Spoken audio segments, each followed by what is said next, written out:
Good evening and welcome to the Aura News broadcast. I'm Daniel Cook, your host for the English edition, Monday through Saturday at 6 p.m. In today's news, the Law Commission has passed a new law on the organization and functioning of the High Council of Justice. The Socialist deputy, Pandeli Michael, stated that this law will put an end to the time when members violated the institutions and laws without being punished. The deputy of the Demo-Christian Party, Nard Ndoka, requested the majority to interrupt its work and wait for the opposition to be present in the Law Commission. Furthermore, the deputy of the opposition, Nard Ndoka, requested answers from the deputies of the majority, whether this law was first discussed with the responsible institutions.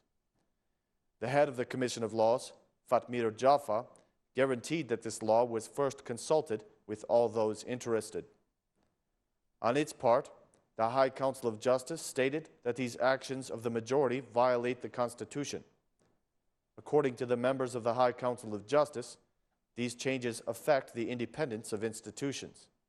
Considering this, they demand the immediate cease of discussions regarding a law which could bring grave and irreparable consequences.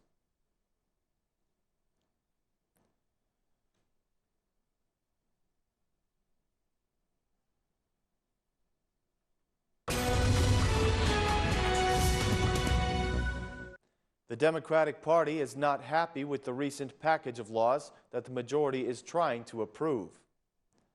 The deputy of the Democratic Party, Edward Halimi, has criticized the package of laws that the majority wants to approve, since, according to him, Prime Minister Rama and the head of the parliament, Ilir Mehta, are trying to impose oligarchy on the country. He said, Prime Minister Rama is already giving signs that he is installing an official oligarchy in the country with the laws that he has introduced in the Law Commission. Through these actions, Prime Minister Edi Rama intends to politically control every independent institution in the country, stated the deputy of the Democratic Party, Edward Halimi. MP Halimi added that, against the Constitution and the rules of the Parliament, Prime Minister Rama and the head of Parliament, Mehta, are trying to pass a series of laws without first discussing them with the opposition.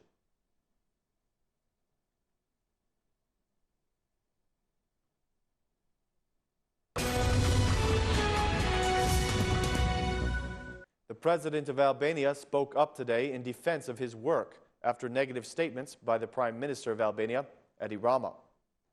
The President of the Republic, Bujar Nishani, has reacted today about the accusations of Prime Minister Edi Rama, who 2 days ago expressed his criticism regarding the position and work of the head of state in the justice system.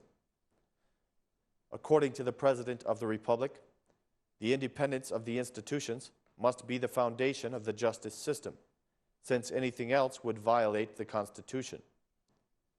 In the statement released by the presidency, it was stated that the government and the Prime Minister are repeatedly attacking this institution and are passing laws which directly violate the rights of the head of state. President Nishani wrote that the aspiration for happiness is a legitimate right of every member of the Republic, including the Prime Minister and his government. But if the Prime Minister thinks he can achieve this happiness by violating the Constitution, this is a totalitarian desire. He said, I accepted the duty as the President of the Republic, as a sublime responsibility to my country and people.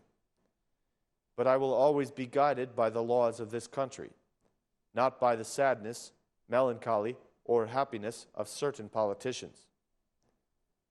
I work every day having these ideals, being indifferent to pressure, but saddened by its source. As you have been informed by the media every day, the Prime Minister and his government are passing laws which violate the rights of the President of the Republic. This is one of their attempts, trying to have unlimited power, wrote Nishani.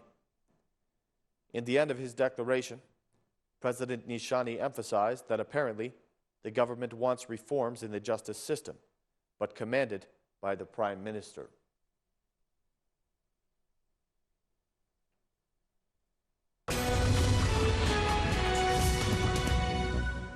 The Court of Appeals Judge Jean Joni has publicly reacted today to the statements made by the Prime Minister Edi Rama. He stated that with these declarations, the Prime Minister has once again proved his attack on the Judge Jean Joni. Judge Joni appreciated the decision that was made by the High Council of Justice and stated that he is being threatened and blackmailed by the Prime Minister. The head of the government, Edi Rama, asked Njoni, "How is it possible that the internationals know who you are?" Regarding this matter, the member of the appeals court, Mr. Joni, stated that everyone knows his name because everyone knows that he is being threatened by Prime Minister Rama. According to Joni, every foreign representative is preoccupied with watching these unprecedented assaults against a judge and against the institutions of justice. Everyone is worried that a prime minister of a country which has just obtained the status of candidate country is threatening judges.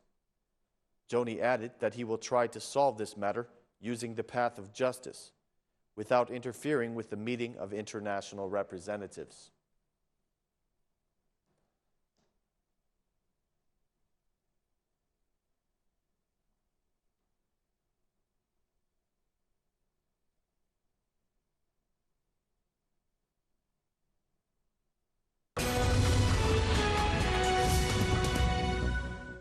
The ambassador of the EU, Florian Raunink, has stressed that all institutions must be committed to transparency.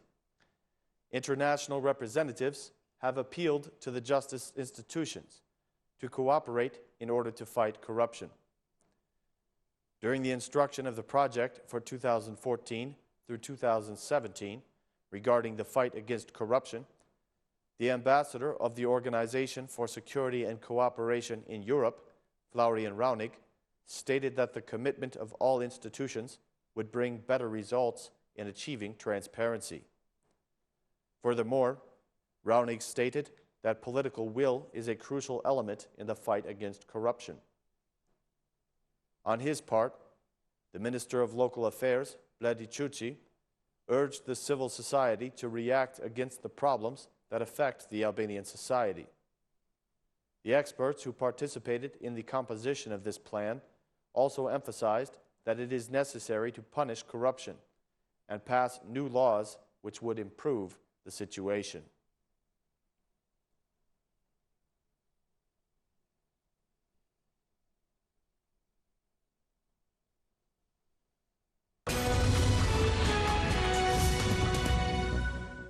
The Democratic Party continues to bring charges against the members of the Socialist Party, claiming that they have criminal records. The Democratic Party has presented new evidence today, which proves that the deputy of the Socialist Party, Arben Ndoka, not only was convicted in Italy, but has served a part of his sentence in the prison of Varese.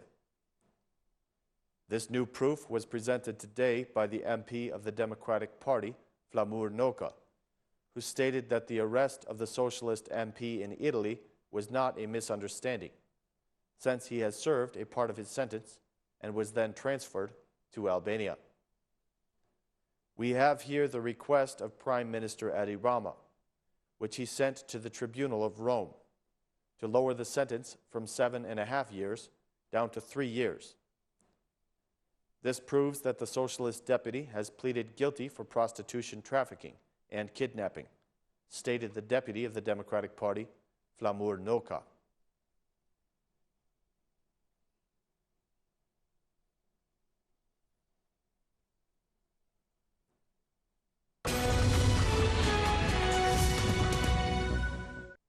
A recent report from Instat has criticized Albania's healthcare system, saying that it has a very high level of corruption. Healthcare is the second most corrupt sector after the justice system, and a high number of people are having to pay extra money to receive proper medical care. The latest report of the World Bank has criticized the healthcare sector, stating that 55% of the total amount of expenses is coming out of the pockets of citizens. The same report emphasized that this is the highest percentage of all the countries in the region, and most of this money is spent for buying medicine. Considering the latest data, the Minister of Healthcare stated that Albania has the highest prices for medicines in the region, and also that the prices of procurements are very high. The Minister of Healthcare stated that he is determined to fight the corruption in this sector. According to calculations from experts, the procurement of medicines in Albania is about 50 million euro, and the normal price should be around 42 million. Considering this high number, Albania has a difference of 8 million euro from the other countries of the region.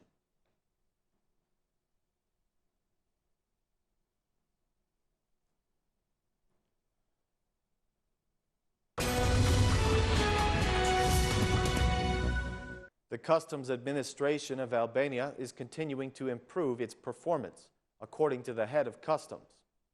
The head of Customs, Elisa Spiropali, stated that her administration has increased its performance and has also decreased the inspections for businesses by 10%.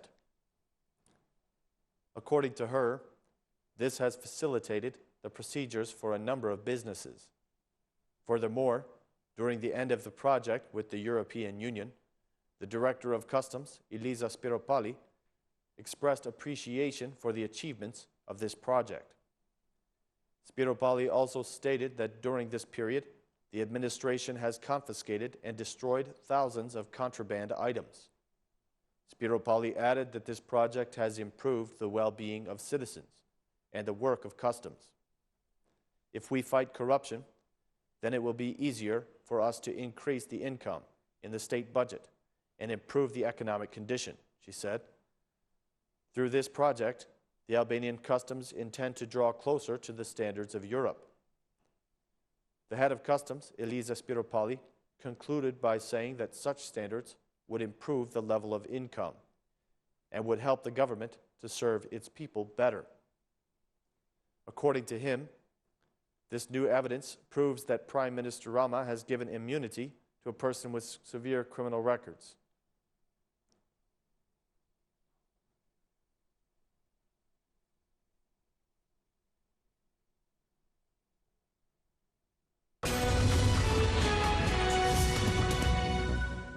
The other parties in the opposition coalition in Kosovo have rejected the demands of the Self-Determination Party. The head of the Alliance for the Future of Kosovo, AAK, Ramush Haradinaj, convened a meeting today with the steering committee of the party to discuss tomorrow's first session of Parliament and the formation of the new government. After this meeting, the leader of LDK said that as far as the coalition with self-determination is concerned, it's difficult to think that an agreement could be reached in tomorrow's session. Nevertheless, he said, there is a possibility of holding talks for processes such as the formation of the government. Haradinaj added that he believes that the opposition will be able to elect the Speaker of Parliament tomorrow, and that minorities will offer their vote as well. He said, the steering committee of the Alliance for the Future of Kosovo, or AAK, in compliance with the party's status, unanimously decided in today's meeting to authorize me to continue the consultations for the creation of the new institutions of Kosovo with the Democratic League of Kosovo, the Incentive for Kosovo, and the other political spectrum, and representatives of the communities, declared Haradinaj. Meanwhile, the Democratic Party of Kosovo, PDK, has gathered today to start tomorrow's parliamentary session, which is expected to elect its new speaker. While PDK claims that it has the largest parliamentary group, the same thing is also claimed by LDK, AAK, and Incentive. On the other hand, the Democratic League of Kosovo leader, Isa Mustafa, says its party will not accept the conditions that were put forward by Albin Kurti's Self-Determination Party. The radical ethnic Albanian movement, turned political party, presented the conditions that it expected potential partners to fulfill, so that it would participate in Kosovo's new government and in the election of a new assembly president. Among them is an end to the negotiations with Serbia in the exclusion of Serb list members of the Kosovo Assembly from a new government, despite what reports say were clear constitutional and legal provisions and obligations.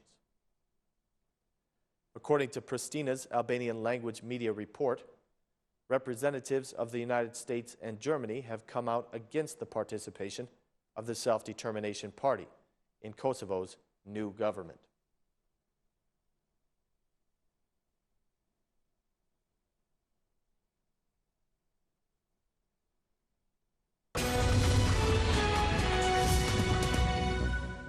The Serbian president has held an important meeting with the president of the EU Commission and other important leaders of the region. The Serbian president, Tomislav Nikolic, met with the president of the European Commission, Jose Manuel Barroso, and the chairman of the presidency of Bosnia-Herzegovina, or BIH, before the beginning of the donor conference in Brussels on Wednesday. The Serbian delegation includes the foreign minister Ivica Dačić, the advisor to the Serbian president Ivan Mrkić, and the minister without portfolio responsible for EU integration. The head of the EU delegation to Serbia, Michael Davenport, and the EU Enlargement Commissioner, Stephen Füle, also took part in the talks. After the meeting with Barroso, Nikolic will talk with Füle man-to-man.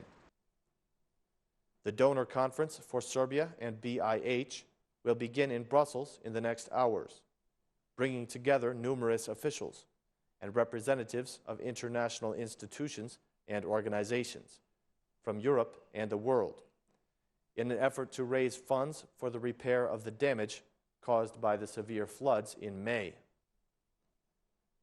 The Serbian delegation is led by President Nikolic, on whose initiative this conference was scheduled in the first place. A day earlier, the Serbian president, Tomislav Nikolic, said in Dubrovnik that Serbia has a historic chance to become a member of the EU within a reasonable period of time. In a statement for reporters, upon the conclusion of the annual summit of the leaders of the Brdo-Briuni process, Nikolic said that Serbian citizens should not be overly optimistic concerning the deadlines for this. He added that Serbia will need quite a few years to fully access the EU. Still, we will not spend the years simply waiting.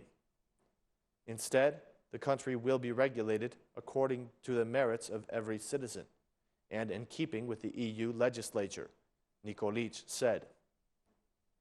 The meeting in Dubrovnik is a continuation of the positive initiative launched in 2013 under the auspices of French President François Hollande.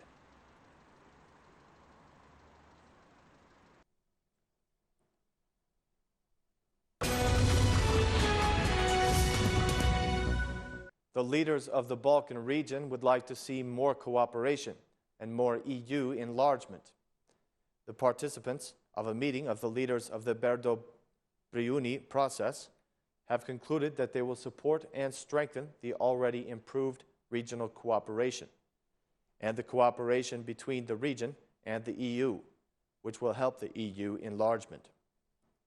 In the conclusions of the meeting, the leaders of the region supported the meetings of the regional projects, which are meant to establish a southern gas corridor in order to diversify the energy supply, including the South Stream gas pipeline. Zagreb and Ljubljana, as members of the EU, will remain committed to working on these issues within the EU and with their neighbors according to the conclusions. The participants welcomed the significant progress in improving the institutional relations between the Western Balkans and the EU, which had been made since the previous meeting a year earlier. Belgrade has started the accession talks with the EU. Tirana has gained the membership candidate status. Pristina has completed the negotiations concerning the Stabilization and Association Agreement, and Podgorica has sped up its process in the accession talks, all of which will help further integration and stability in that part of Europe, the participants stated. They also acknowledged that there are still serious obstacles to the progress of the region as a whole, which should be resolved with more courage and political will. The leaders expressed condolences for the victims of the May floods in Serbia and Bosnia, and commended the display of solidarity toward the residents of the flooded areas, as well as the great help coming from the region and all of Europe. According to the participants, the recent floods have shown that there is a need for mechanisms of practical coordination and crisis prevention and management in cases of natural disasters. They added that they support the donor conference for Bosnia-Herzegovina and Serbia. The leaders point out their commitment to internal reforms, full reconciliation, and to opening their societies to even better cooperation on all issues of common interest. Good government, sustainable economic development, rule of law, and zero tolerance for corruption should remain the chief tasks, while special attention should be paid to unacceptably high unemployment rates, particularly among young people, they said in the conclusions. The infrastructure in the region is also in poor condition, which is a serious obstacle to economic growth and the free flow of people, merchandise, and capital. And it is not just the region, but the European infrastructure, the leaders said. The participants of the meeting wish to incite the European Commission to do more in terms of planning strategic transport and energy infrastructure, and including the Western Balkans in the European space. The leaders will also support the regional projects aiming to establish a southern gas corridor in order to diversify the energy supply and improve the region's energy security. They also invited the Council of the EU to organize a top-level meeting between the Western Balkans and the EU to review the achievements, obligations, opportunities, and plans for the region's full integration into the EU. The Serbian President, Tomislav Nikolic, and the German Chancellor, Angela Merkel, were among those who attended the meeting in Dubrovnik.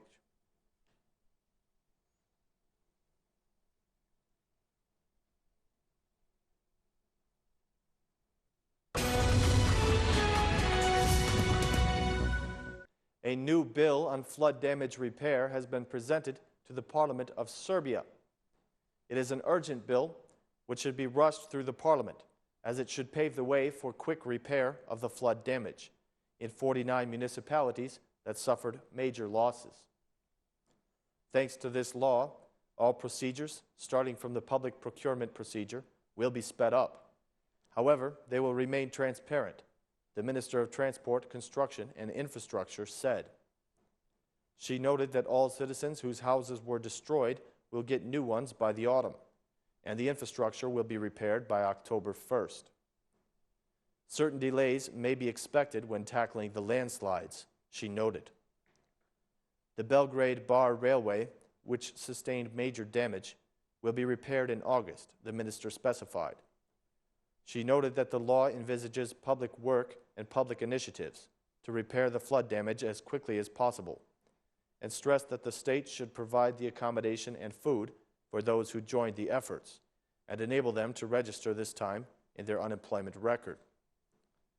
We have a clear plan, and we know what we need the money for, Mihajlović said, adding that new locations have already been determined, as new houses cannot be built near the river of beds and on landslides.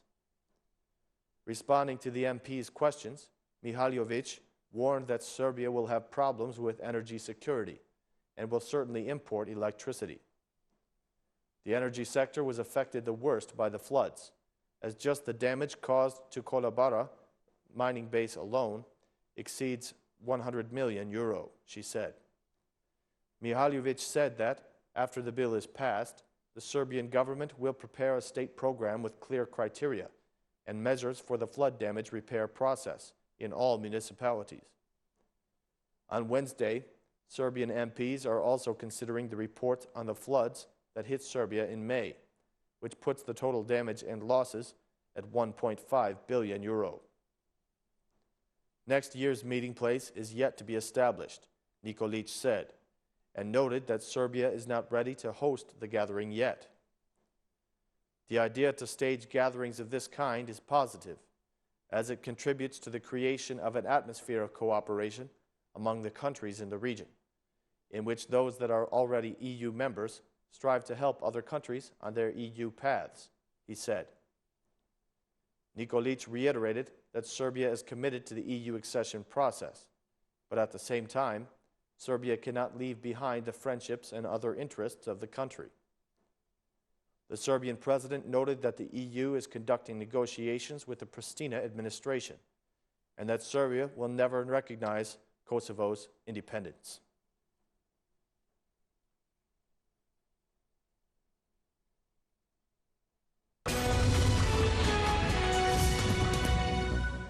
Ladies and gentlemen, that is all the news for this evening. Thank you for watching. Please join us again tomorrow at 6 p.m. for more Albanian news in English, only here on Aura News. Thank you and good night.